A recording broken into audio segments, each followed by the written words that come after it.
Hello, hello everyone. My name is Nicolás Montoya, and today I'm going to present my final project of Introduction to Databases with SQL.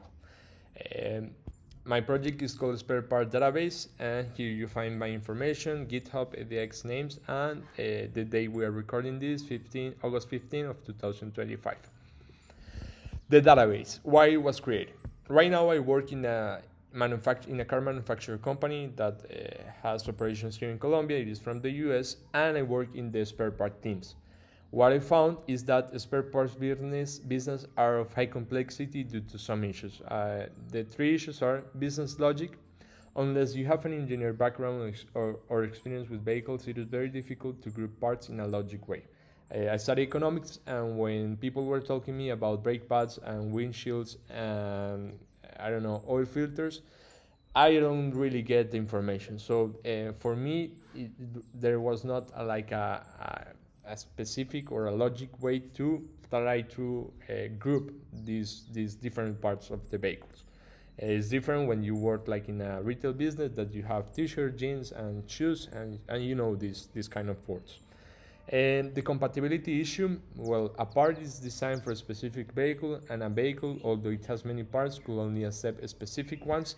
So it is you have to be very careful in this business because you could have an oil filter, but the oil filter only works for 5 cars, and if you are using the oil filter for a different car, you will have troubles, and maybe your engine will broke.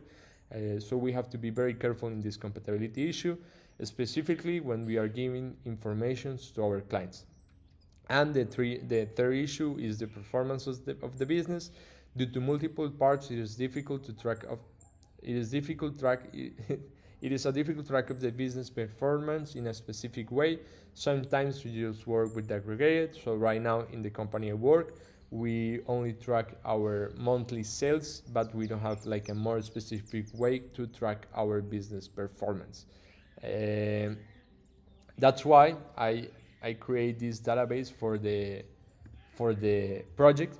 The three main tables are vehicles, part numbers, and sales. Vehicle and part numbers resolve the compatibility problem because you have here all the information to go to your client and talk to them and say to them, hey, this is the part that applied for your vehicle. Don't use these other parts. And the sale table, it is used because at the end you have to track your sales, so it is very important. And the database with the other tables, what you can do is to better understand the sales by clustering this data. So the other tables that are useful for understand the business in and to try to classify the data are make a large system and a small system. Those are used for the part track to track the part sales, and original equipment manufacturer and clients. Yeah, this was a short view of the database and the project. I hope you enjoy, and you could find more information in the design document. Thank you.